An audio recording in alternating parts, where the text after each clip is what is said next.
दबाव मित्र न्यूज में आपका स्वागत है। दिल्ली शराब नीति से जुड़े सीबीआई केस में मुख्यमंत्री अरविंद केजरीवाल को 13 सितंबर को जमानत मिल गई।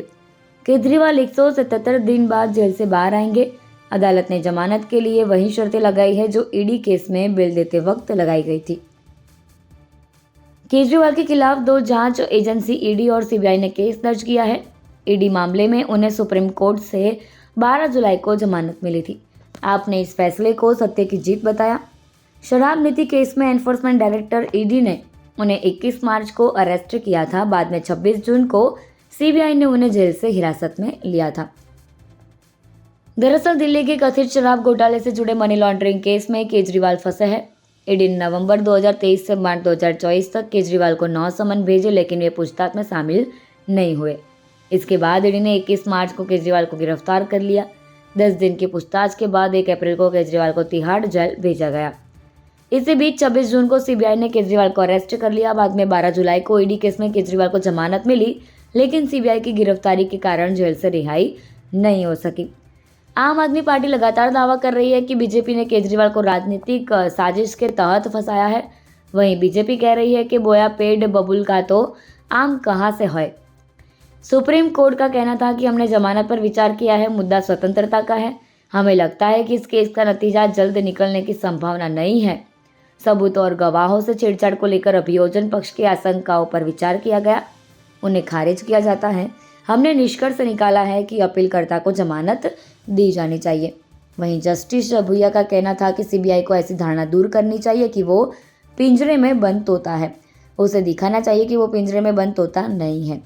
केजरीवाल की जांच में सहयोग नहीं करने का हवाला देकर सीबीआई गिरफ्तारी को उचित नहीं ठहरा सकती और हिरासत में नहीं रख सकती। जब ईडी मामले में जमानत मिल गई है तो कस्टडी में रखना न्याय की दृष्टि से ठीक नहीं होगा।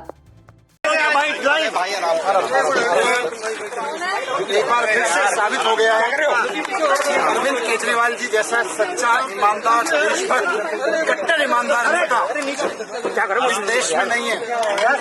जिनको गिरफ्तार करने के लिए भारतीय जनता पार्टी ने हजारों तरह की कुचक्र रचे, हजारों तरह की साजिशें रची। एक कट्टर ईमानदार आदमी को, काम करने वाले आदमी को, जनता के दर्द की, जनता की जिंदगी को संवारने के लिए जो काम कर रहा था, उनको उठा के जेल में डाला। इससे बड़ा पाप लोकतंत्र के इतिहास में नहीं हुआ। आज ऑनरेबल सुप्रीम कोर्ट को हम नमन करते हैं, उनको सलाम करते हैं, उनका धन्यवाद करते हैं। हम इस देश के संविधान का धन्यवाद करते हैं, बाबा साहब का धन्यवाद करते हैं, जिनके बदौलत आज सच्चाई की जीत हुई है।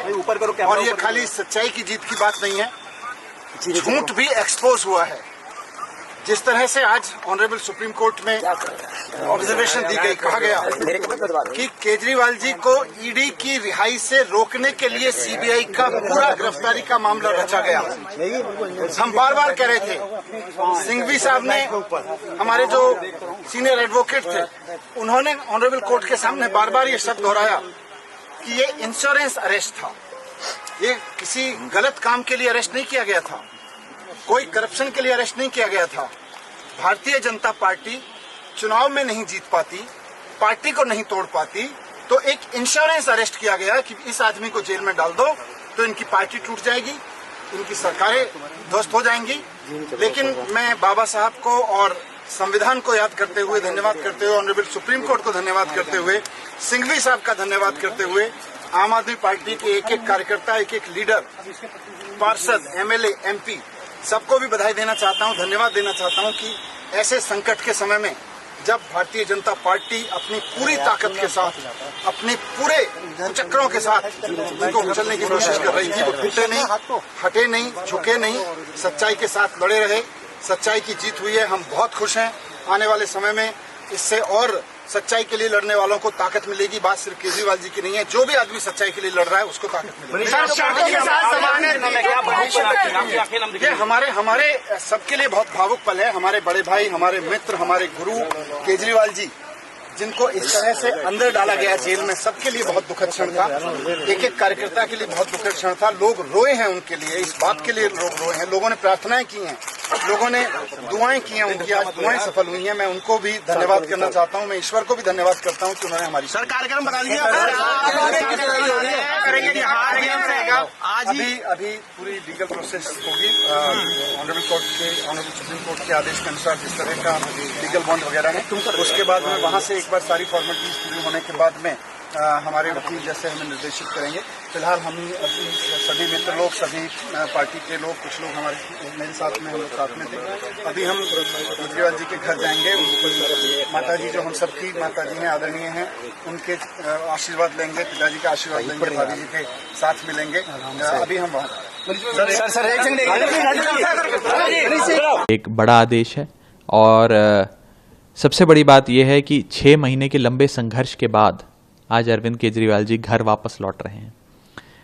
पिछले 6 महीने आम आदमी पार्टी के लिए, अरविंद केजरीवाल जी के लिए, आम आदमी पार्टी परिवार के लिए, केजरीवाल परिवार के लिए और पूरे इंडिया गठबंधन के लिए मैं कहूँ काफ़ी चुनौतीपूर्ण रहे। लेकिन अंततः न्याय की जीत हुई, संविधान की जीत हुई और सुप्रीम कोर्ट ने अरविंद केजरीवाल जी के हक में फैसला सुनाते हुए उन्हें ज़मानत दी है। आज दिल्ली की हर माँ मानो इस प्रकार खुश हो जैसे कि उनका खुद का बेटा लंबे कई महीनों के संघर्ष के बाद घर लौट रहा हो। अरविंद केजरीवाल जी के बाहर आने से आम आदमी पार्टी और मजबूत होगी।